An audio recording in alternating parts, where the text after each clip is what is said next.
ಭಾರತ ಮೂಲದ ಸಾಕೇತ್ ಶ್ರೀನಿವಾಸಯ್ಯ ಎಂಬ 72 ವರ್ಷದ ವಿದ್ಯಾರ್ಥಿಯು ಯುಎಸ್ಎಯಲ್ಲಿ ಕಾಣೆಯಾಗಿದ್ದು 5ನೇ ದಿನವೂ ಫಲ ಸಿಕ್ಕಿಲ್ಲ. ಭಾರತದ ಕರ್ನಾಟಕ ಮೂಲದ ವಿದ್ಯಾರ್ಥಿ ಸಾಕೇತ್ ಶ್ರೀನಿವಾಸಯ್ಯ ಅಮೆರಿಕ ಸಂಯುಕ್ತ ಸಂಸ್ಥಾನದಲ್ಲಿ ಕಾಣೆಯಾಗಿ 5ನೇ ದಿನ. ಸ್ಯಾನ್ ಫ್ರಾನ್ಸಿಸ್ಕೋದಲ್ಲಿ ಕಾಣೆಯಾದ ಈ ವಿದ್ಯಾರ್ಥಿ ಏನಾದ? ಪೊಲೀಸರು 5ನೆಯ ದಿನ ಹುಡುಕಿಯೂ ಫಲ ಕಂಡಿಲ್ಲ. ಆತಂಕ ಮಾತ್ರ ಕುಟುಂಬದವರನ್ನ ಸುತ್ತಿಕೊಂಡಿದೆ.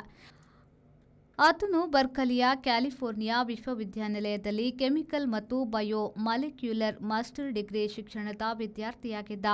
9ನೆಯ ತಾರೀಕಿನಿಂದ ಕಾಣಿಸುತ್ತಿಲ್ಲ.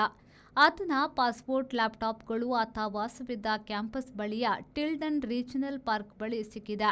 ನಗರದ ಬರ್ಕಲಿ ಗುಡ್ಡ ಪ್ರದೇಶ, ಅಂಜಾ ಸರೋವರ ಮೊದಲಾದ ಕಡೆ ಹುಡುಕಾಟ ತೀವ್ರವಾಗಿ ನಡೆದಿದೆ. ಕಾಣೆಯಾದ ವಿದ್ಯಾರ್ಥಿಯ ಕುಟುಂಬದ ಜೊತೆಗೆ ಸಂಪರ್ಕ ಸಾಧಿಸಿರುವುದಾಗಿ ಸ್ಯಾನ್ ಫ್ರಾನ್ಸಿಸ್ಕೋದ ಭಾರತೀಯ ರಾಯಭಾರ ಕಚೇರಿಯವರು ತಿಳಿಸಿದ್ದಾರೆ. ಮದ್ರಾಸ್ ಮೂಲದ ಸಾಕೇತ್ ಬೆಂಗಳೂರು ವಾಸಿ ಹಾಗೂ ಬೆಂಗಳೂರಿನಲ್ಲಿ ಶಿಕ್ಷಣವನ್ನು ಮುಗಿಸಿ ಹೆಚ್ಚಿನ ಶಿಕ್ಷಣಕ್ಕೆ ಯುಎಸ್ಎಗೆ ಹೋಗಿದ್ದ.